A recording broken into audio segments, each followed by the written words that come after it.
Hello friends, welcome in my channel learn well basic. मित्रांनो, आज आपण राज्य शैक्षणिक संशोधन व प्रशिक्षण परिषद महाराष्ट्र पुणे 30 स्टार्स प्रकल्पांतर्गत पायाभूत चाचणी 2024-25 इयत्ता 5वी विषय मराठी प्रथम भाषा ची प्रश्नपत्रिका या ठिकाणी उत्तरासह पाहणार आहोत. इयत्ता 5वी मराठी विषयाची पायाभूत चाचणी 2024-25 ची प्रश्नपत्रिका आपण या ठिकाणी उत्तरासह पाहतोय. विद्यार्थी मित्रांनो, इयत्ता 5वी ते 10वीचे विविध शैक्षणिक व्हिडिओज पाहण्यासाठी या चॅनलला नक्की सबस्क्राईब करा. तर सुरू करूयात. सुरुवातीला आहे तोंडी चाचणी. प्रश्न 1, गोष्ट ऐक व विचारलेल्या प्रश्नांची उत्तरे सांग. त्यातला बिरसा मुंडा यांचा जन्म कोणाच्या पोटी झाला?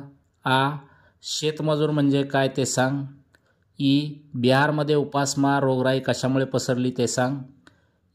आजही आदिवासी समाज बिरसा मुंडांना आपला नेता का मानत असेल, थोडक्यात सांग. तर या प्रश्नांची उत्तरं तुम्हाला तोंडी द्यायची आहेत. प्रश्न दुसरा, शिक्षकांनी म्हटलेली कविता ऐक व विचारलेल्या प्रश्नांची उत्तरे सांग.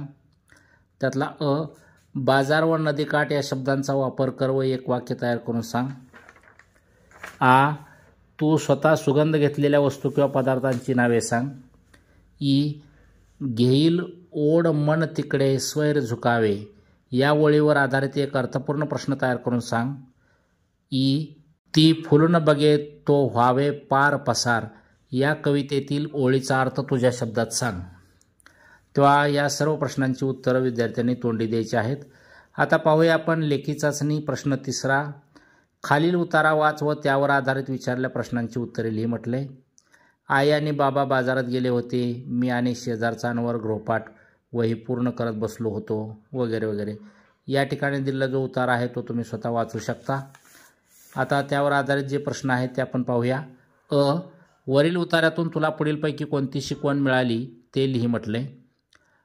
3 पर्याय दिलेले आहेत. त्यातला 2 नंबर पर्याय बरोबर आहे. मुक्या प्राण्यांना संकटात मदत करावी. मांजराच्या पिलाच्या पायाला जखम झाल्यामुळे त्याची झालेली स्थिती तुझ्या शब्दात 3 ते 4 वाक्यात लिही म्हटले.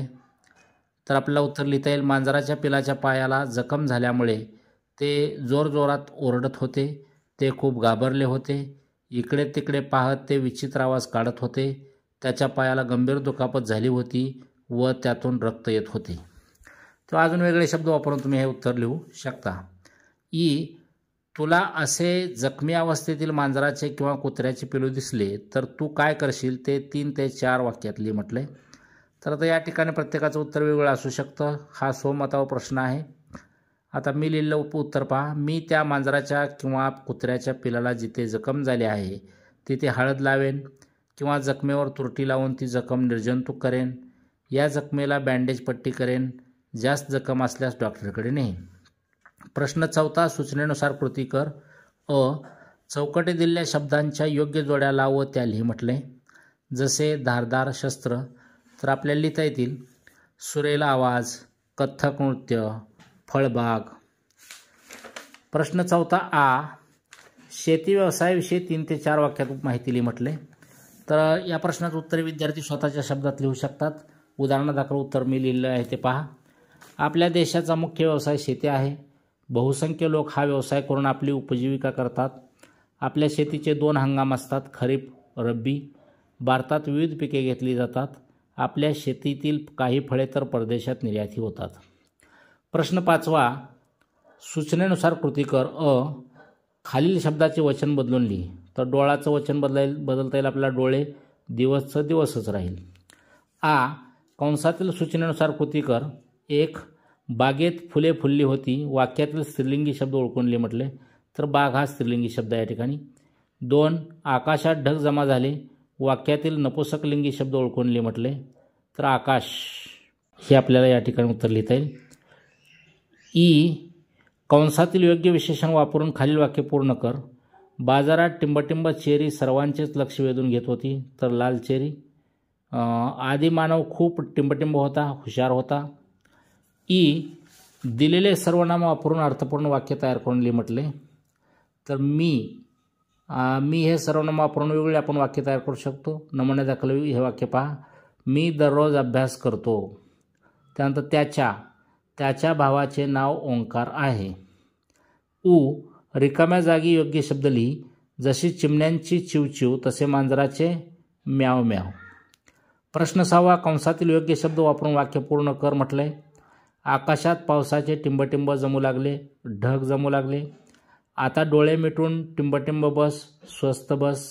ही सचिन तेंडुलकर यांना भारतरत्न टिंबटिंब सन्मानित करण्यात आले आहे.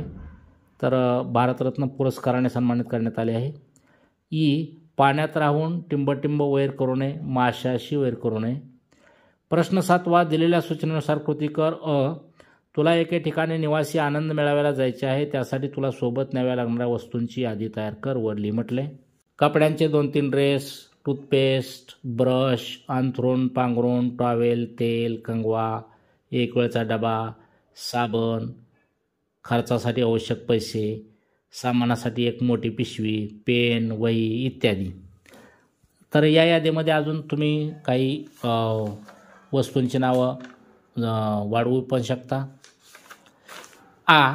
दिलेल्या चौकटीतील शब्द वापरून 2 अर्थपूर्ण वाक्य तयार करून लिही म्हटले. दुकान, खाऊ, किराणा, मुलगा. तर तो मुलगा किराणा दुकानातून खाऊ आणत होता किंवा मुलाने किराणा दुकानातून खाऊ आणून खाल्ला. अशा पद्धतीनं अजून वेगवेगळी वाक्य तुम्ही तयार करू शकता.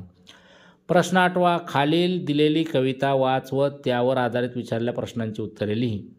लहान सुंदर गोजीरवाणी दिसे कशीही खार, गुलगुलीत हे अंग मजेचे शेपूट गोंडेदार वगैरे. तर ही कविता दिलेली आहे. तर ही कविता तुम्ही वाचू शकता. याखालचे प्रश्न पहा. पुढील शब्द वापरून अर्थपूर्ण वाक्य तयार करून लिही म्हटले. लुकलुक, आकाशात खूप तारे लुकलुकतात. अजून वेगळ्या पद्धतीचं वाक्य तुम्ही लिहू शकाल. गोंडेदार, मी झेंडूची गोंडेदार फुले आणली. त्यानंतर झाड या शब्दासाठी कवितेत कोणता समानार्थी शब्द आला आहे ते लिही म्हटले.